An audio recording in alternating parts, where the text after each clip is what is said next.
Hey, black women. Excuse the glare. It is really, really sunny on the couch right now. I'm loving every bit of it. So I just wanted to talk to y'all about something, right? So I noticed that there is like this huge uptake with white therapists and psychologists and whoever else, right? Y'all are sitting on couches with, always trying to stress to you guys the importance of alienating your parents. Now, you might not understand this because you are taught and indoctrinated to believe that everything a white person tells you is 100% the truth. They're looking out for your best interest, which is not true, and that they're always trying to teach you what's best for you, which is definitely not true. So, I just want to show you something, right? So, when I first went to college with my first BA, right, I took psychology as a minor. And I'm not going to go into that whole thing. I just want to point something out to you, right? So there was this book right here that we read, okay?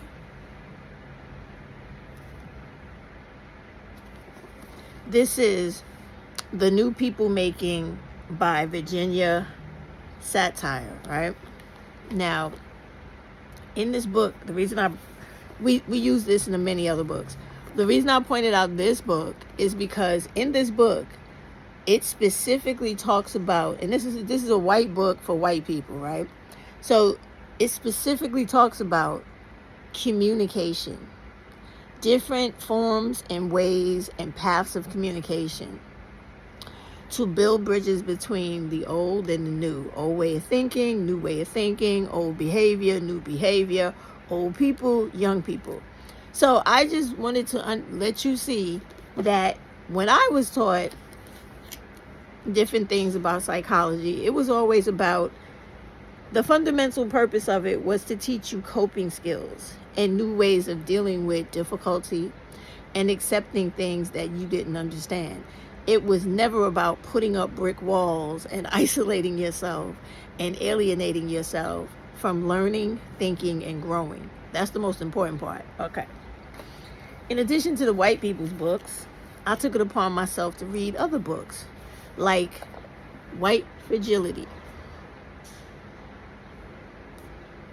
Now, White Fragility is a book written by a professor. Her name is Robin DiAngelo, right?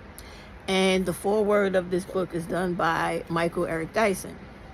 Now, this white woman runs around the whole country explaining to people white people's problems with dealing with racism and being the white supremacists that they are.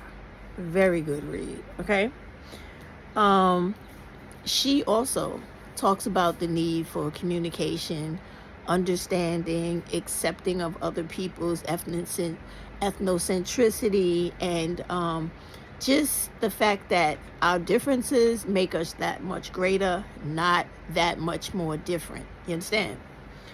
Then, my favorite fucking guy in the world, he's passed now, is Amos Wilson. I read almost all of his books. This is one of them. This is a very old book. And it's so old, the color is fading. Look, that's how long I've had it, and I read it all the time. And this book is The Falsification of African Consciousness, Eurocentric History, Psychiatry, and the Politics of White Supremacy. And he also wrote a book called Black on Black Violence. All you guys that talk about that, you might want to read Amos's book on that. It's not what you think it is, right? It's the psychological background to why that happens and why it continues.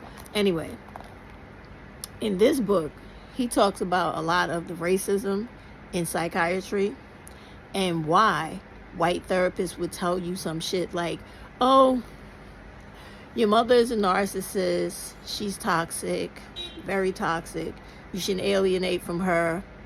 You should, what's the other word they use? Parent alienation, go no contact for your own mental health. There's a reason for that. And if you ever get to read this book, he's going to explain in detail exactly why they do that. And it goes along the lines of the us versus them mentality, divide and conquer, and the white man's burden, all that shit rolled up into one. Basically, in my words, He doesn't want you to have support. He doesn't want you to be in a position to gain any type of generational wealth or any type of inheritance from your parents that would make you that much more economically stronger or standing in America. They want you to have nothing. They want you to never be in a position where you could come together to have anything, which is why they always push the separate and divide. Okay. Outside of that, there is this book, A Black Woman's History of the United States. And this is written by Deanna Ramney Berry and Callie, however you pronounce it, is Kali, Nicole Gross, right? And what this book talks about is it talks about Black women's history in America and all the racism, the respectability politics, the restrictions, the stereotypes, and all the contributions Black women gave to America, all in one nice little book. This is a dynamite read. Then you have Michael Eric Dyson's book, Why I Love Black Women, right? And what this book is about different specific Black women and their contributions to society, to the sciences, technology, law, everything that has formed our society into what it is today in the most positive, productive, progressive way. This is a nice book. And it really speaks to why Black women are lovable and the way our characters are, the way we approach things, the way we look at things through our individual scope, and how we focus on the well-being of everyone. How we have this certain level of humanity that is only seen in our group of women. Okay. Then we have Ain't I a Woman by Bell Hooks, right? So now this book is really not what you think on what it is on the surface, right? When I first saw this book and I saw the title Ain't I a Woman, right away my mind went to the Black feminist, let me rephrase that, Black slave feminist Sojourner Truth. And my mind went back to how she fought for her kids in court. She fought for her own freedom and how she won that. That's what came to my mind. But this book is not about Sojourner Truth. This, even though she's mentioned, this book is literally about feminism. She doesn't speak a lot about Black women. The problem I had with Bell Hooks is that she was way too whitewashed for me because she had a white woman girlfriend. But her whole thing of talking about the subject of feminism is something that I think more young Black women need to really wrap around their heads and understand that a book like Ain't I a Woman is something that needs to be on every one of your bookshelves, every one of your nightstands, and in your bag if you read when you're on your way to and from work. This pretty much explains to you what you need and why you need women's rights, why you need to fight for your humanity, fight for your equality, the justice you deserve, the democracy you deserve. It explains that to you in a very simple way of understanding it because it gives you real specific examples. It was a good read. This is my all-time fucking favorite book. I literally own 2 copies of this book, the hard copy and the paperback. My daughter read the hell out of the hard copy, which forced me to buy the paperback. But I mean, shout out to Melissa Perry, okay? I have read this fucking book I don't know how many times, okay? I really love this book. This is Sister Citizen. And this is by Melissa V. Harris Perry. And this is my girl. She's a professor. She used to be on CNN and she had the greatest show. But she was too Black for him. Even though she got a Jewish mama, she was way too Black for him, okay? And this book, she speaks out, it talks about Black women's shame, stereotypes, and Black women in America. So basically, she really delves into the respectability politics, the expectations of Black womanhood, the things that affect Black women, how Black women deal with all of those things that are so traumatic to us, and how we have this never-ending type of beautifully harmonic resilience in us that keeps us dancing and laughing when we really want to fucking fall down on the floor and cry and just take our last breath. But somehow, some way, the ancestors are holding us and cradling us when we're on the floor about to say, I just can't take another moment. I can't do it. I need to leave here, right? This book embodies all of that emotion, that raw fucking interpersonal crisis that us Black women go through. And, you know, like when we get to the point where we have refined ourselves so well that we become like the Teflon Don, shit just rolls off of us because we just don't give a fuck no more, because we've gotten to the point where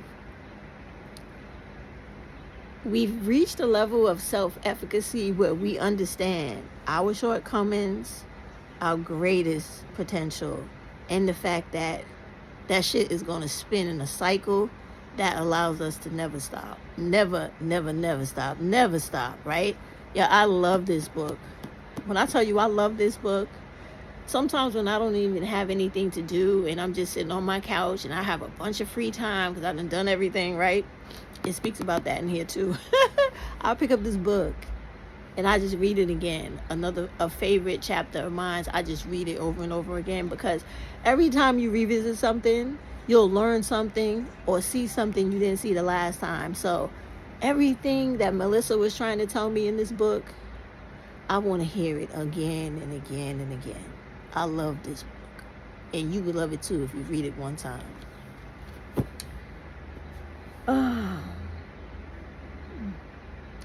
My favorite book, another favorite book when it comes to referring books, is The Dark Psychology. I forgot to pull that off the shelf.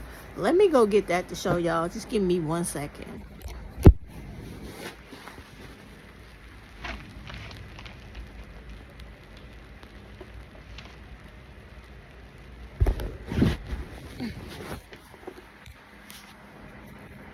So this is the Dark Psychology book that I always tell y'all should read, so that whenever, okay, Trumpy, his administration, any of the representatives in either the House or the Senate, you know, are doing some shady shit and you can't figure out what it is they're trying to do, like most recently how they shut down all of the Job Corps locations, there's a reason behind that.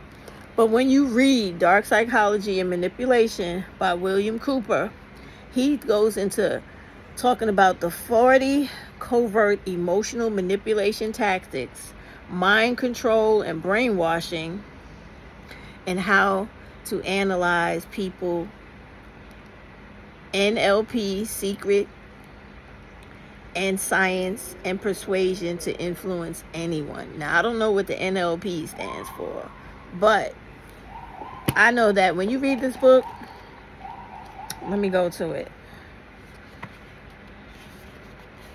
There's a whole chapter in here, right, where he talks about all this stuff in the book. But in chapter 34, he literally goes into the 10 strategies of mass manipulation by media.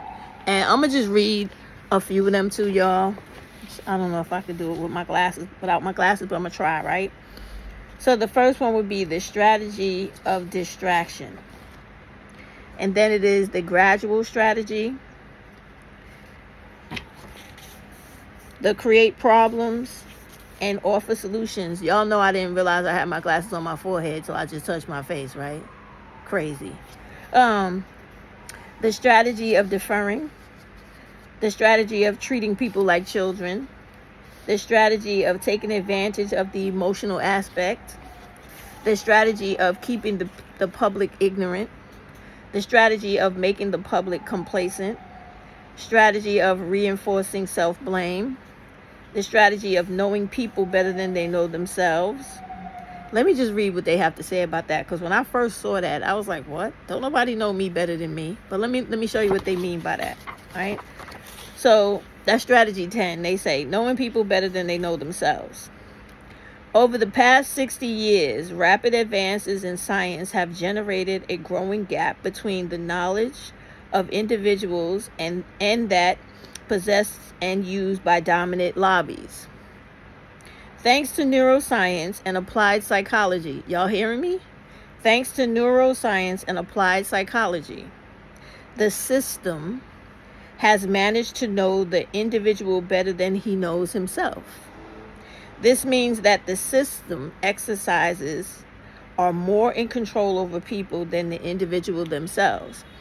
And when I read that and, read other parts of the book, I fully understood it, because I thought about how the Republicans used a whole year's worth of Republican, conservative, racist propaganda to get everybody to be anti-black women, including the black males, to vote overwhelmingly for Republicans who literally told you in a 900 and something manifesto called Project 2025 how they were going to torture you, and you still voted for it. Because, again, they used psychology and neuroscience to predict your every fucking move and to manipulate your thought process. This book is not a joke. It is real. Okay. Then, let me see. When he goes over those particular strategies, he goes into psychological tricks to influence people, right? This is all part of this whole 40, strategy type manipulation, dark psychology thing. So he talks about them in terms of tricking people, right? To influence people to psychologically do what you want. So he talks about the way to trick people: use the word because to get what you want, right? Then he talks about the trick: use exactly the same words as your like hot words, right?